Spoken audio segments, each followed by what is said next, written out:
Back, back again. I'm ready for this one. So, welcome to another edition of Catch the Vision. I'm your host, Kevin D. Williams. Today, I got somebody that's really near and dear to my heart, and that person is Kelly Brooks. And what I want you to understand is that Kelly is not an author. She's a book publishing coach who happens to be an author because she wrote her book before she started working with myself and my daughter and my wife. And we're going to get into that. And now many, many more aspiring new authors. So what I want you to know is we're going to be diving real deep into this journey because there's a lot that we're going to unpack, and I think it's only fair for you to, get this information, and especially for those of you that are at a point in your life where you're saying to yourself, I'm tired of, trading my labor in for money. It's time for me to get paid for what I know and not what I do. And so this is the story of how it all unfolded when it comes to me and my book. And so today, I got the one and only. Wow. Kelly Brooks. Kelly, what's going on? Hi, how are you today? I'm good. What about you? I'm a little nervous because I don't usually like the camera. Because you're an introvert. Yes. Yeah. Very much so. What? Let's just start right there. So, Kelly, share with people this journey that takes us back, 2 years now? A little over 2 years? Yes. Yep, yeah. Just about. So this, first of all, let's start with what inspired you to write your book? And were you procrastinating? This, tell the truth, right? Okay. Which, anybody come here, you're going to have to tell the truth because they'll know if you're lying, right? Right, yeah. Right. But no, what was going on during this time? What year was it? I believe it was 2019. And during COVID? A little bit before COVID was when really? Okay. Right, but I never finished the book until the pandemic. Really? Yes. So what was going on for you, not finish the book when you had already started your book? So I was married at the time. I had school. I had life. Yeah. Exactly, and I didn't have any time. Okay. And so that's what the pandemic did. It provided the time.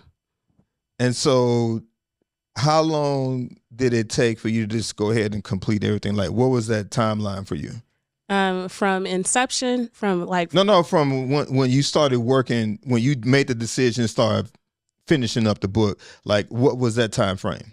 So I talked about it for about 10 years. Oh, Jesus. But that's everybody, right? That's right. Even me, but go ahead. Right. I've met people that have thought about becoming authors for 20, 30 years sometimes. Right. So, but it finally came to the point where the time was now, which was the pandemic, right. Which was, there was nothing but time. So there was no excuse not to finish the book at that time. So did it take you 3 to 6 months to finish it up or what? No, it was 11 weeks, I believe. Really? Yes. Okay. And so now you finally become a published author, right? Yes. So tell us about the journey. What was it like, doing your book signing and that kind of stuff? So I would go on book signing events. Now, would these be bookstores or what would they be? Right. So I partnered with a local bookstore. It was actually one of 6 at the time, one of 6 Black-owned bookstores. Okay. And they had events. And I would go to those events and market my book, and people would come up to me and they expressed their interest because they had always wanted to publish a book. And so it just so happens that 80% of the population has always wanted to publish a book. They just didn't know what to do. Right. And so I said, if I hear that one more time, then I'm going to start a business because a business is a solution to the problem. Exactly. Yeah. Yeah. Problem plus solution equals opportunity. Right. And so I heard it one more time and I started a business. Okay. Now let's talk about the business. Let's talk about the business. Okay. Okay. So you started the business, and at this time, what was your price to help someone publish a book from start to finish? What was the price? Well, so let's rewind just a little bit because like you were saying at first, I'm very introverted. Yeah. And so even the pandemic was not a problem for me. I loved, in fact, enjoyed being in the house, not being social. Yeah. So whenever I said, if I have a business, I have to get it out there. I have to share with people that this business exists. Right. And I can't do that in the house like the way I want to. Okay. So I saw that I went on Eventbrite and I saw that you had an ad there. Oh, so you hadn't even started so you didn't even have a client? Never. No. Really? Right. Okay, well, what was your price even though you didn't have no clients? What was the price? It was $497. To help someone write their book from start to finish? Yes. So where's your profit margin? I made about 50 cents per book. Maybe 25. Had you done one for somebody at that time, right? Right. Okay. It been about 50 cents per book. Yeah. Okay. All right. So this is where you come across me. So walk us through this journey. So when I signed up for that free webinar, and what type of webinar was it? It was for networking. Yeah. That was to help me with my being more social.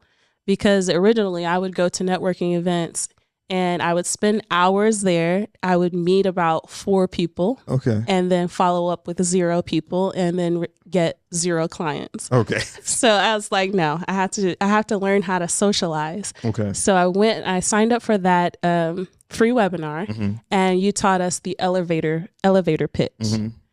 And so you offered a one-on-one session, which I said, I don't know if I want to spend that money. I'm just cheap like that. So I said, no, I'm not going to do it. But you continued to follow up, which I thought, okay, this is his sales pitch. That's how business works, right? Right. So I was like, okay, let me invest in myself. I spent the money, signed up for the one-on-one course with you. Right. And you taught me, how to network properly. You gave me a lot of tools. And I said, oh, that was helpful. And you thought that was going to be the end of that, right? I thought it was the end. I said he got his sale. Yeah. That's over. Okay. And, then because my thing is to follow up with the students, right? Right. And so you got the information, but did you kind of sit on it a little bit? I did. Really? Well, I tried it out. I don't even remember how long it was before I had the next networking event. Yeah. But afterwards, it surprised me because you kept sending information like different networking opportunities. Yeah. You sent audiobook suggestions on how to improve. And I was thinking, oh man, I thought he got his sale already. I thought it would be over. Right. But it made me realize that you actually cared about my success. Mm-hmm. So that was different. And so once you really started putting it into practice, right? Right. Then I think so the next thing you signed up for was the storytelling course, right? Yes. And I think that's when you had, asked me the question. You said, Mr. I'm going to sound like you. I'm going to, do the best. Mr. Williams, can I ask you a question? I said, sure, Kelly, what's your question? Have you written a book? I said, I said, Kelly, it's funny you should ask that question because at that time I had did a workshop for one of the cable companies here in Texas. And they asked the same thing. They said, so Kevin, we're going to bring you in to train our sales team on networking and perfecting the elevator pitch. And so, but before we bring you in, we want to order 200 copies of your book. And that's when I was like, because this is us on a Zoom. Mm-hmm. I said, I don't have a book per se. I said, but I can recommend one that, it helped me and I'm sure it can help your team. And I gave her the name of that book, Kelly. And I'm sitting on Zoom and I'm watching them go to this person's website, spend almost close to $3,000 on 200 copies of this person's book. Mm-hmm. And I said to myself, now this is me having this internal message. You can't let that happen again. Right. And so when I said to you, I said, Kelly, that's funny. You should say that. And I shared that story. And I said, I don't even know where to start. You said, well, can I make a suggestion? I said, sure, Kelly, what's your suggestion? Well, you can start by paying me. I said, you know what? That's a good start. And so share with them what we did for 4 weeks. Cause was supposed to have taken 90 days. Now I always said it was 31 days, but you said something different. So tell us about that. So you and I met on a few Saturdays. Yeah. And we kind of just brainstormed. I picked your brain a little bit. Yeah. And we wrote the book, and it was about 28 days. It was less than 30 days later. Yeah. We created Unlocking Opportunities. This book right here. Yeah. This book right here, Unlocking Opportunities, has unlocked more doors because of the book that I could have ever imagined. And to your surprise, because for me, Kelly, I'm not an author. I'm a businessman first who happened to be an author, right? Right. And so we know firsthand that the average author in their lifetime will only sell between 200 to 500 books in their lifetime. Right. And it's because they have no blueprint. Mm-hmm. It's because they were excited about writing the book, but they had no blueprint on how to execute it. And so in the first 6 weeks, 5,000 copies of this book that you helped me with at $20 a pop. Now, I wasn't the best in algebra or trigonometry, but I know how to do timetable. Yeah. So, yeah, that's the power of a book, right? Right. And so from that, what was the thing for you, Kelly, when you saw this book move? And since, because the book been out, almost 2 years now? Just about. A little less, I believe. Yeah. So it's been over. I mean, we've done over 5,000 copies, but what was your take on that? So I come from a family of workers, so my grandfather was the first African-American electrician at his plant. Mm-hmm. My whole family, the big three, Ford, Chrysler, GM, mm-hmm. what we do is labor. And that's what I knew. So the idea of gaining wealth from knowledge was foreign to me. Mm-hmm. And so when I saw the success, you took your knowledge mm-hmm. and you gained wealth from that. Mm-hmm. I took my knowledge and helped you to create this book. Mm-hmm. It changed my perspective of what the possibilities are. I went from labor is how you gain wealth. Actually, labor is really making other people wealthy, and our own knowledge is what makes us wealthy. Well, I always say the people who make the most money are the ones who use their mind and their mouth, right? The least paid people, and this is no disrespect, right? With the exception of professional athletes, the least paid people are people who use their muscles. Mm-hmm. Okay, think about the custodian or the person who cleans the hotel rooms, right? I mean, they should be making a lot more money, right? Because if it's not for them, we're not staying in a nasty room, but yet they're the least paid on the program. Right. And so what I wanted you to understand was there is a population that's willing to pay you more than $497 for what you do. Right. And you kind of was challenged with that for a minute because you didn't think it was possible, right? So tell us about that. So when you suggested that I increase my the investment, right, then I really was thinking no one is going to pay more than $497. Right, and I haven't even gotten that yet, so I know they're not going to pay more than right, right. And so, after having seen your success, and it's kind of opening my mind to, what, this is actually possible. This is possible because it really improved your life. It gave you a platform. Yeah. And it's more than just becoming an author. It's creating a platform for you, which is impactful. So I said. So when you made that increase, right? Because I kind of, took you by the hand and kind of helped you being a little bit somewhat comfortable making that first increase, right? Yes. Tell about the second price. No. Let's stay with the first price. Okay. You remember you did a free webinar.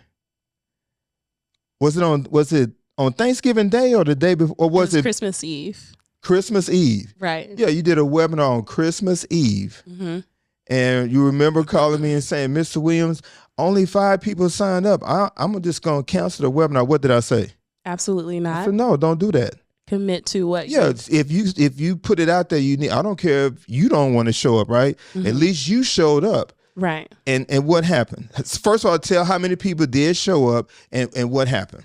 So it was actually 2 things there. I didn't realize that webinar, because I was having them every Thursday or every Friday or something like that. Mm-hmm. So I didn't realize that Thursday or Friday fell on Christmas Eve. Mm-hmm. So then when I saw 5, just that combination, I said, oh, what? Nobody's coming. This is Christmas Eve. What did I do? What I signed myself up for? Yeah.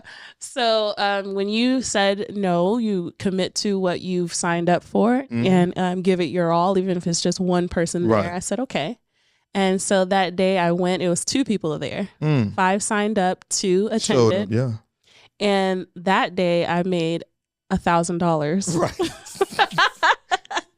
And so the lady prepaid because she wasn't ready to start her book, but she said, let me prepay. But what did that say to you, Kelly? Oh my goodness. Like this whole thing still blows my mind. Yeah. It told me, that you have to, once you commit to something, that stick with it. Right. And then you never know who's ready. You never know. Right. That person was ready to do something different. Right.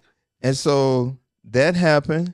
And then the next family member who comes with their book is my daughter. So this is the story of how it happened, Kelly. My daughter calls me one morning. She says, Daddy. I said, what is it, Scoob?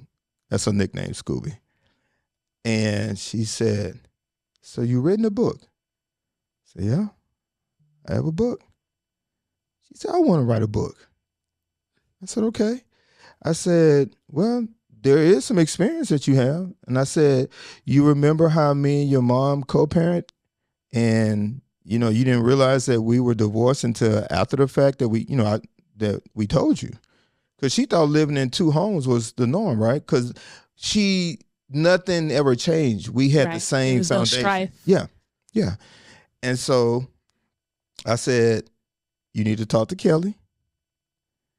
And so Kelly, tell us about that conversation. Like, what was that like working with, and this is my daughter's book. It's called 2 Homes, 1 Heart,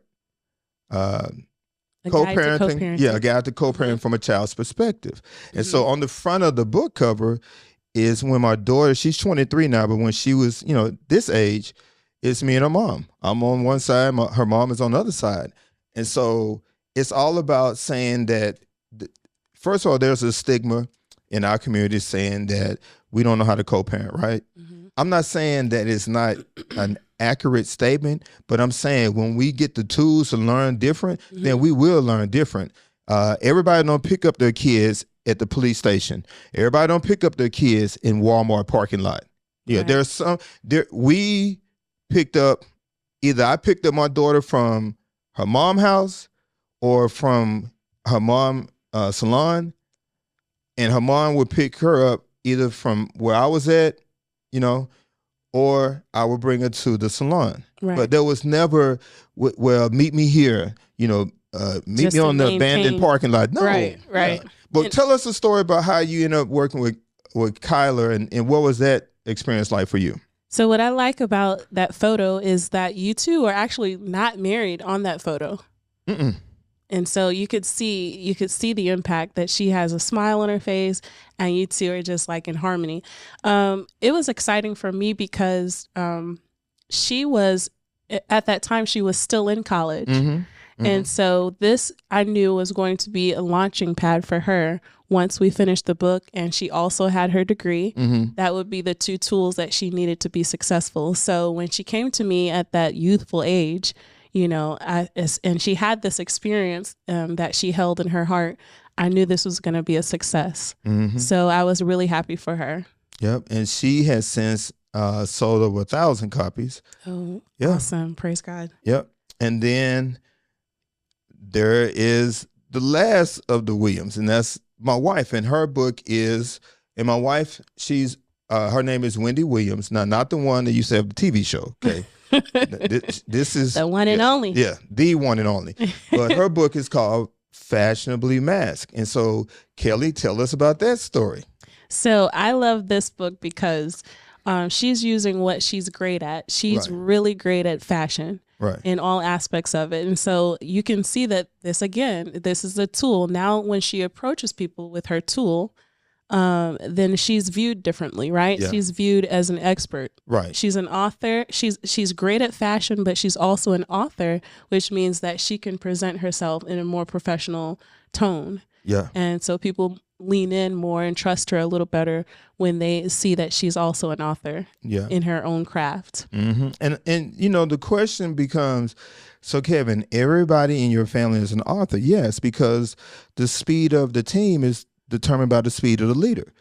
So let me just put this in perspective.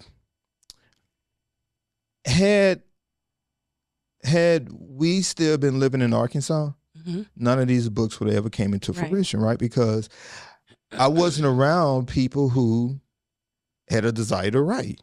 Right. Coming here to Texas, and in the first year, me going out there and, 5 days a week networking with people, right? And just listening to all the different movers and shakers, and then, meeting you, right? That would have never happened. Right. And so what you and I decided is to merge together, use my knowledge, use your knowledge, and we created the Author Speaker Blueprint, right? Yes. From the page to the stage. Now, we need to get into it and then talk about how that has, turned your life around. But the purpose of the Author Speaker Blueprint, again, is to take someone who has 5 or more years of experience and expertise, right? Right. And we can take that and turn it into a book. Now, all of these books that we do, or the work that we do with Kelly, is based on business. We don't do personal books. Right.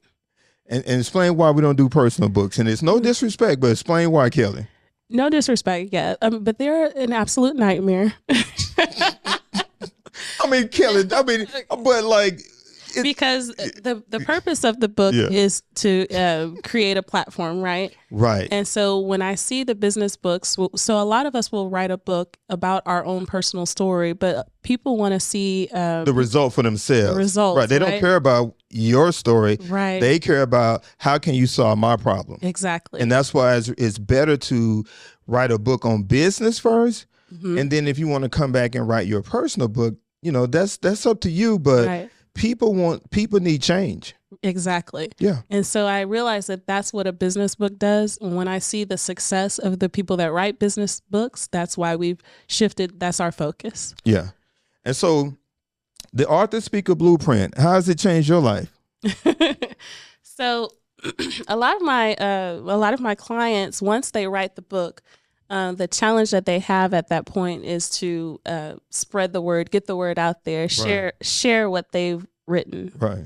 And so that's why it was such a great combination here, because they can have an authorship, and now the challenge of sharing the story is the speakership as a speaker. Yeah. Is this a great combination? And so you and I have partnered, and now that's what we offer. The Author Speaker Blueprint is definitely changed my life because now you don't have to give exact numbers, but from a monetary standpoint, what have you been able to do? So working with you has doubled my income. And you still work full time. I do. Yeah. And now, so they may be saying, so Kevin, if it doubled her income, why is she still working full time? She won't let go of the benefits, and that's her business. That's your priority, right? Right. Yeah, but what have the double income has done for the household? Okay, so also I employ others, so I'm not necessarily doing all the labor, right? So I can do that. I have the time to do that now, as long as the experts that know how to do the editing, all of them, they're doing their part, and there's no need for me to do it. But for me, now I take care of my mother who is older, and I'm able to do that very well. That was the goal, to give her the lifestyle that she deserves, that she gave me. Maybe try to do it even better. So you bought a new home. I mean, you bought a new home for the two of you, right? I did. I bought a bigger home just so she can be comfortable. Yeah. And I bought her a car for Mother's Day. Yeah, I remember that because I was the one who delivered it to her. Right. It was so cool how we did that. Yeah. Should we share that? Yeah. That was cool. So what we did, she thought she had an Uber driver. Right. I said, Mom, let's go to dinner she thought she already had her gift, because we had a masseuse come to the home and do like a massage for her. So she thought, okay, massage and dinner. And so I said, you know what? It's a lot of us. Let's go ahead and get an Uber. So I ordered the Uber. Mm-hmm. You came in her new car. Mm-hmm. And when you arrived, you said, you know what? I'm not the Uber driver. This is actually your car. Mm-hmm. Now, my mom, she had a car, but the engine went bad. Right. And there was like a lot of little issues with it. Mm-hmm. And so she had been she didn't know, she really would never have thought that we would buy her a car. Right. She just thought, okay, let me save my fixed income check and my retirement money and get another car. So when you said, actually, I'm not the Uber driver, this is your car, she was like, Jesus. Take the wheel. Yeah. It was the best. It was the best thing ever. Yeah. And then you tell about the experience of going to the motherland. What? I mean, telling everybody my business, how wealthy. That's part of when someone comes into your life and change the trajectory, right? Right. You begin to want to do, see things. Mm-hmm. So you had a chance to go to Kenya for what, 2 weeks? It was a little under 2 weeks. Yeah. And I did fly business class. Well, business class, go over to a business trip. You met some international people. Exactly. Right? This is a tax write-off, right? Yeah. So now I'm traveling differently. And it was one of those, whatever you call it. This was my first time. Yeah. It was like the little hotel in the sky type of ride. It was just, oh my goodness. Like, I don't even want to travel internationally without that in the future. Mm-hmm. So all of those things were possible because of my I changed my entire tax bracket. Yeah. Yep. Now, Kelly, out of all the people that we have worked with, now I know probably who is my favorite to have. I mean, all of them were excellent people to work with, but there's always like one that stands out. For you, who would be that person that has done the Art to Speak a Blueprint that it was just, they blew you away? Yeah, it's the same for me for the most part. Every time people come to us and share their stories, I'm like, oh my goodness, this is great. And I'm always excited about it. But the one that I think stands out the most is the one where she came back. Now, we do a lot of ghostwriting. And sometimes when we do, all of the time when we do ghostwriting, it's confidential. Mm-hmm. So, but I can say that one of the authors, she came back a second time to have us translate her book into Spanish. Yeah, Regina. Yes. Yeah, Regina. Yeah, her book is on mastering your credit. Yes. Yeah, that was her expertise. Right. She's a credit expert. Mm-hmm. And so when she asked to have the book translated into Spanish, mm-hmm. I knew it was, now we're going beyond the borders of the United States. So that one really, really touched my heart. I was really excited about that one. So for me, the person that I really see a huge difference, for me it would be Tony Estelle, because I met Tony and Tony completed the Art to Speak a Blueprint with us as well, but Tony thought writing a book was 5 or 10 years down the road. Mm-hmm. She didn't even see, this happening in 6 months. Right. Yeah. And so for her to, go into unknown waters, mm-hmm. right? And to trust the process, like that takes a lot. Because, right. When you make an investment in the Author Speaker Blueprint, it's not no little bitty investment. It's an investment, but it's an investment that you're investing in yourself, right? And you're going to get the book that you deserve to have, that we, working with both of us, we're going to help you make that book move. That's my job, right? Kelly is going to put it all together, but my job is to help that book move. And so, again, Tony is that person that, she didn't know a lot about me, right? Mm-hmm. She knew enough to make a decision, and she made a very decisive decision, because sometimes people are indecisive, mm-hmm. right? But she made a very decisive, decision and investment. And now, look at her now. We're doing her second photo shoot now that she has a book. And so, that's the person who stands out to me. From this, but again, everybody has been excellent, right. But like that is the one that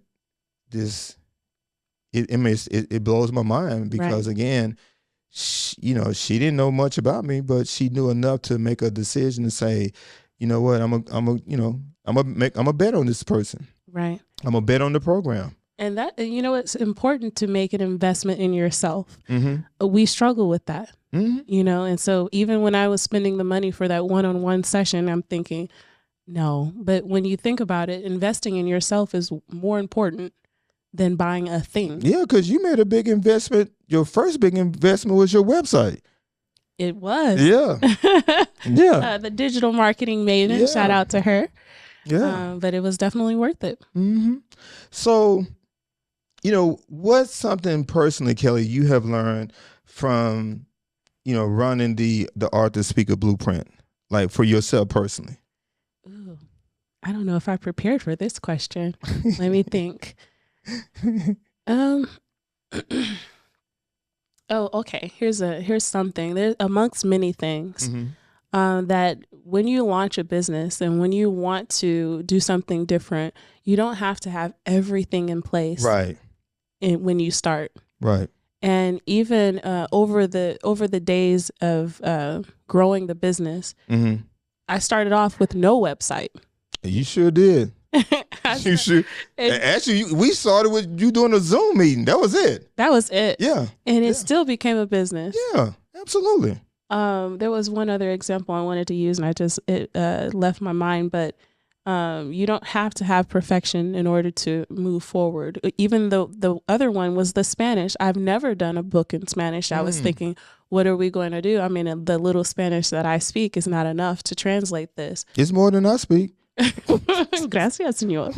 Right. So it was that I have other people that are experts that know how to translate mm-hmm. in Spanish. Mm-hmm. And so that type of thing tells me you don't have to know everything to become successful. Right. The who doesn't always have to be you. Exactly. Yeah. Sometimes you just need to be the bridge that bring it together. Right. Mm-hmm.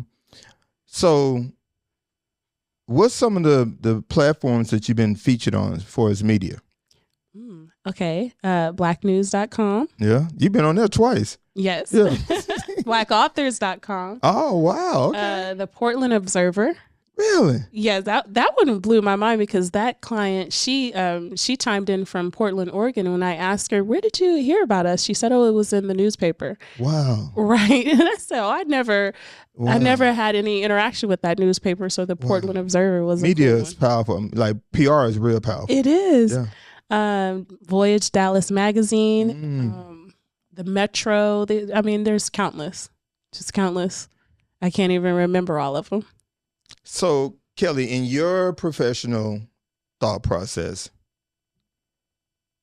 how can, for the person that's watching this podcast and they're saying to themselves, I know I have over 5 years of experience and expertise.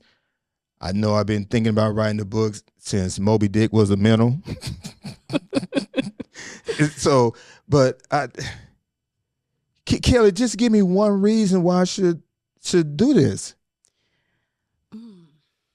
I would say, here's what, not the reason, but I want to say this: start today, because if you look up and you're still saying this 10 years later, there's someone else that probably wants to hear this story, that needs this book. They need to know what you have to write. And so I would say start today. Don't procrastinate. So the book that they're sitting on, somebody else is waiting on. Yes. I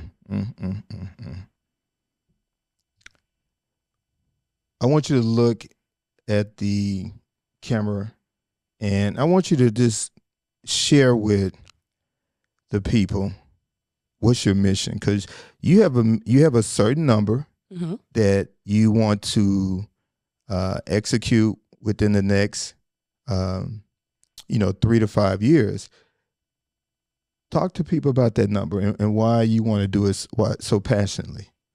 So the mission is to create 1,500 plus new authors. Aspiring authors become published authors within the next 3 to 5 years. And, I know what it has done for the other clients that we have. And so I would love to see that. It's about a legacy, leaving something here. Even when you're long gone, you'll have your story and you'll have your business would have launched, and you'll have the success that you want while you're here. And so that's the goal. And so far we've have over 210 was the last time I looked at the invoice count, but that's where we are, and we hope to continue to move forward with that. And let me just add to that, Kelly. The book does 3 things, right? One, it makes you an authority figure, right? Because most people don't have a book. Right.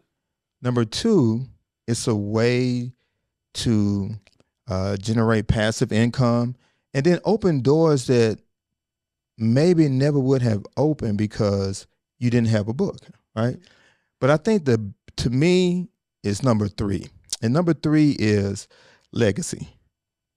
If you think about it, how many books have you read that someone written and they're no longer alive today? Right. I know I can count a lot. I mean, exactly. Let's start with Think and Grow Rich by Napoleon Hill, right? Right. That man has been dead for over 100 years, right? And yet it's still a best-selling book. People's lives are still being changed. Think about Stephen Covey, 7 Habits of Highly Successful People, right? Oh, yeah. Stephen Covey is no longer alive, but people still buying the book. People's lives are still being changed. I mean, we could go on, but those names should be your name that I say. And that's how we start changing the dynamics in our communities. Right. That's how we start getting in places that we never dreamed of being in. I mean, I would have never dreamed last year being in California for 46 days. I would have never dreamed that, right? I mean, I know it's possible, but the book made it possible. Right. Different companies like Chick-fil-A and Comerica Bank and First United Bank, like those businesses and entities and organizations are a part of my platform now because I gave them a part of my experience and expertise, and it was because of the book. So, Kelly. Yes, Bishop. Deacon, no. What's the takeaway you want people to walk away with today? Oh, I thought we already answered that one. Start today. They need another one. Another one? Yeah. Oh, full of nuggets. Let's get one to the Christian community. Yeah. Yeah. What's the thing that you want the Christian community to walk away but yet execute? That's a good one. You know what? The thought that first came to mind was that the Bible is a book. Oh, so Kelly, let me stop right there. This is something else people say. Well, if the good Lord want me to write a book, I'll hear from him. I say, the good Lord's an author too, right? So if we're reading the Word, which is a book, am I right? Right. Why wouldn't the good Lord want us to do the same? That's true. And a lot of times religion will kind of encourage us to procrastinate. We will say, when I get the inspiration to move forward, I will. But I'm just waiting to hear from God. I'm waiting to hear from God. And I think that we need to think about He empowers us to do that type of thing. Exactly. He empowers us to move forward. And so faith without works, the works part is the challenge. Dead. It's dead. Right. Yeah. Wow. So, Kelly, I want to thank you personally for sharing your story, your wisdom, and your journey to all of us today. And here's what we've learned. You've shown us that you've shown me that a book is more than just words on a page. Mm-hmm. It's a key to opening doors, establish authority, and create generational impact. Right. Because impact is what drives income. So for those of you that's watching, if you ever thought about writing a book